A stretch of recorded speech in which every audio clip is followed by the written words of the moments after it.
Buenos días. El día de hoy yo les voy a explicar, les voy a hablar un poco, sobre las justificaciones.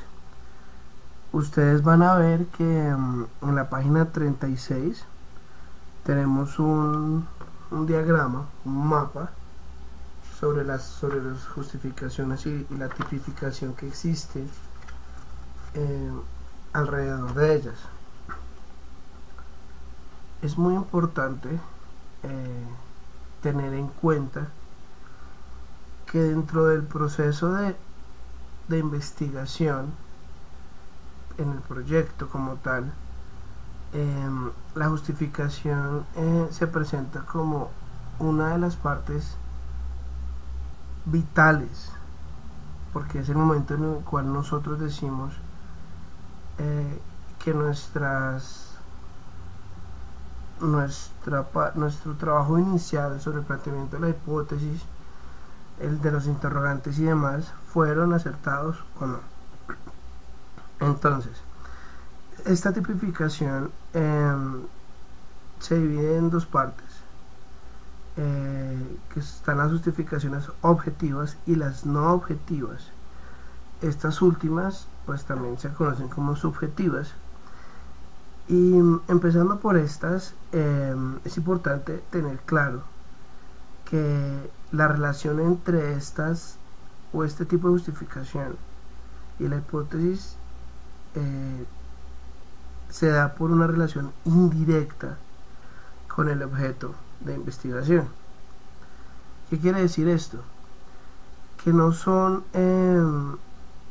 tan fuertes a la hora de justificar la hipótesis y se deben usar únicamente, o es mejor utilizarlas si hay bastantes justificaciones objetivas. ¿Ok? Entonces, en cuanto a estas justificaciones no objetivas o subjetivas, tenemos que estas se subdividen en 4 grupos, ¿sí? De los cuales el primero están las justificaciones no subjetivas retóricas. Estas tienen que ver directamente con la forma del empleo del lenguaje, ¿sí? Aquí se alude mucho al lenguaje pretencioso, a expresiones lingüísticas, por decirlo de alguna manera, sofisticadas, o un lenguaje bello, ¿sí? O donde se puede apreciar la belleza en la forma de la expresión, ¿sí? Cuando se sustenta o se justifica una hipótesis. Esto permite que las personas o el auditorio se sienta atraído, ¿sí? Por medio del uso de este tipo de lenguaje. Sin embargo, hay que tener mucho cuidado porque puede suceder, no se está diciendo que siempre suceda, pero puede suceder que la justificación por medio de este tipo de lenguaje lleve a que se deje de lado o a que se utilicen argumentos que no tengan peso, que no sean lo suficientemente fuertes para justificar la hipótesis. En un segundo grupo tenemos las justificaciones no objetivas psicológicas. Estas hacen uso de ese carácter de autoridad que tienen las personas, las teorías o nociones abstractas. Aquí juega mucho en la forma como la persona que está defendiendo su hipótesis o su proyecto hace uso de su autoridad, de su conocimiento, de su sapiencia frente al proyecto, o la forma como se apoya en teorías o la generación de nociones abstractas. ¿Qué lleva a esto? Esto lleva a que la persona que está escuchando, que está recibiendo esta parte, esta justificación, se vea representada, por decirlo de alguna manera, en la persona que está defendiendo su proyecto, ¿sí?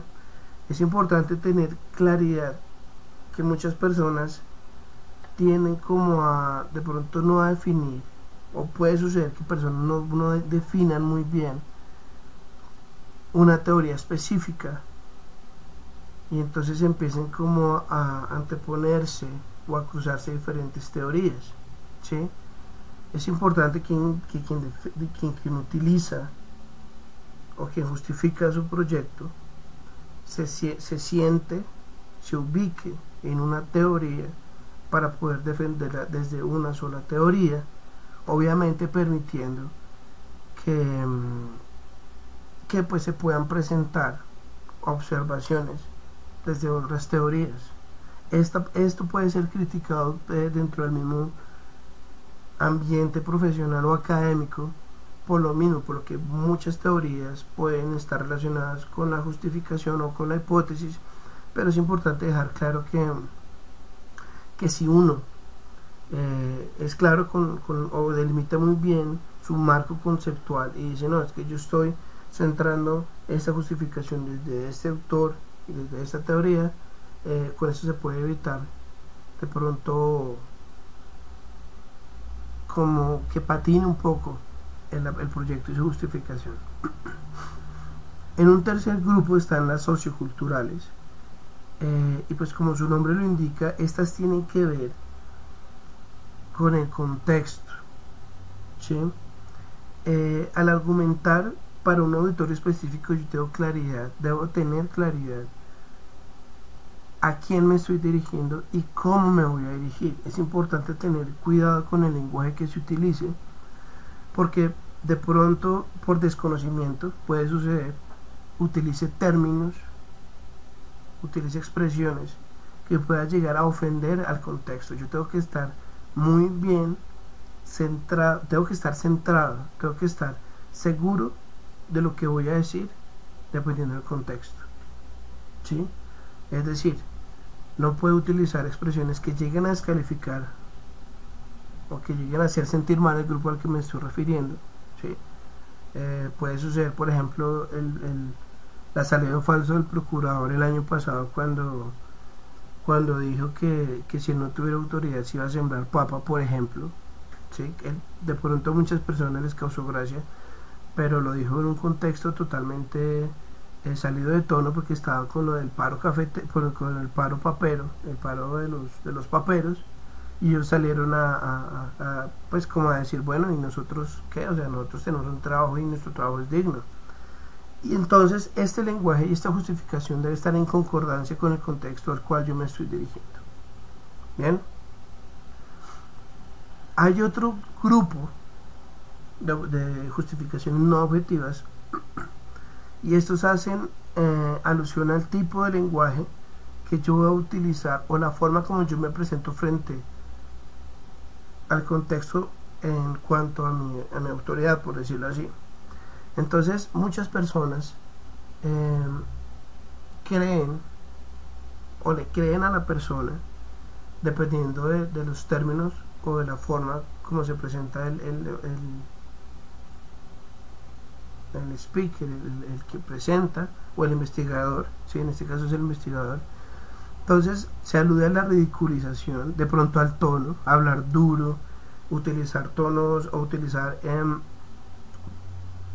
expresiones un poco complejas,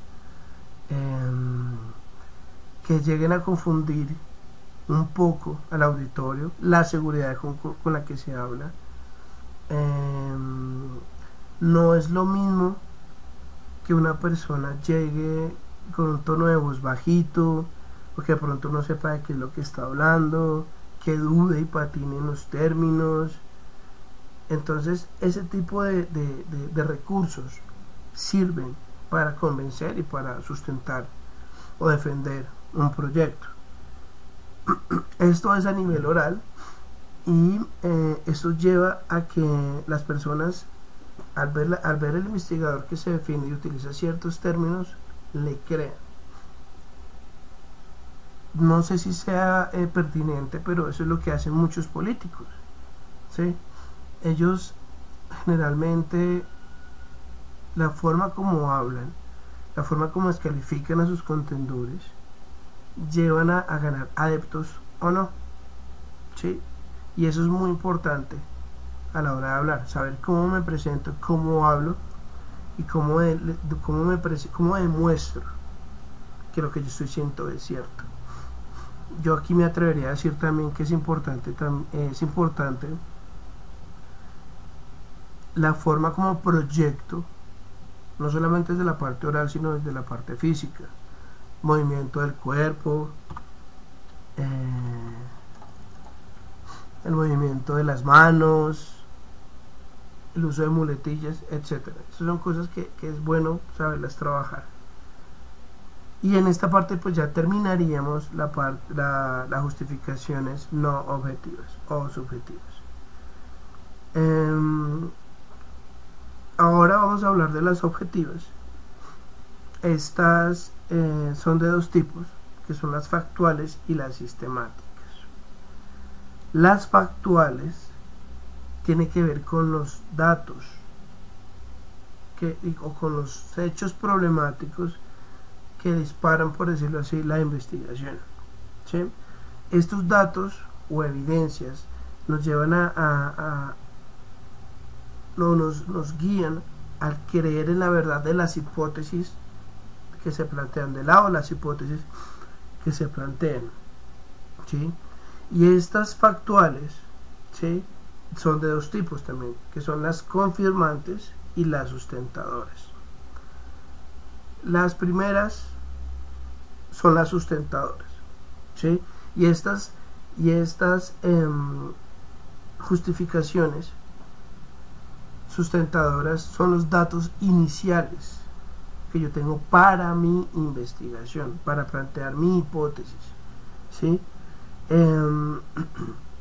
Y son las que llevan a postular, ¿sí?, mi planteamiento inicial, mi interrogante central, etcétera, etcétera. Las confirmantes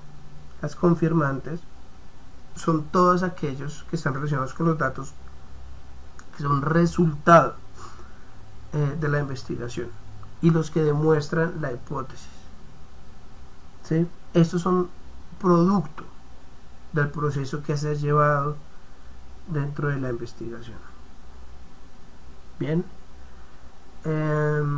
ahora las sistemáticas, las justificaciones subjetivas sistemáticas, son todas aquellas justificaciones, evidencias que me llevan a mí a apoyar las evidencias factuales, o las que me llevan yo las encajo de tal manera, ¿sí?, que encajen con mi hipótesis y que lleven a creer en la verdad de la hipótesis. Entonces en esto tenemos, como por ejemplo, hechos ajenos que encajan, ventajas de integrar de pronto nuevo conocimiento, ¿sí?, es decir, que a mí me llevan a crear nuevas cosas en relación con la investigación y que me llevan también de pronto a permitir comparar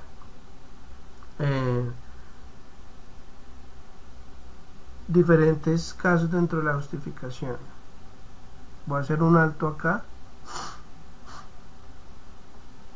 Entonces las sistemáticas están relacionadas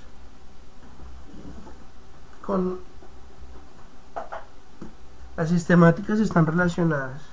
voy a retomar, qué pena con ustedes.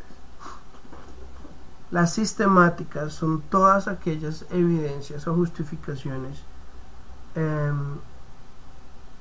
que me llevan a complementar las evidencias factuales. Entonces tenemos hechos ajenos que encajan con la hipótesis, ventajas de pronto de integrar nuevo conocimiento o comparaciones. Un claro ejemplo acá es cuando yo digo que de pronto la persona, hablando del video de Jack el Destripador, Tumblety de pronto es un sospechoso, no solamente que odiaba a las mujeres, sino que además tenía una naturaleza violenta o era mentalmente inestable, ¿sí? O no sé, era un alcohólico. Ese tipo de cosas se utilizan para apoyar las evidencias o otro tipo de justificaciones. De pronto, o está relacionado con las justificaciones no objetivas, de alguna manera, cuando se utiliza la ridiculización o, o la forma de pronto de hablar mal de una persona, descalificar a una persona porque es vieja o porque es depresiva o porque tiene problemas psicóticos, etcétera. Es ese tipo de justificaciones. Gracias.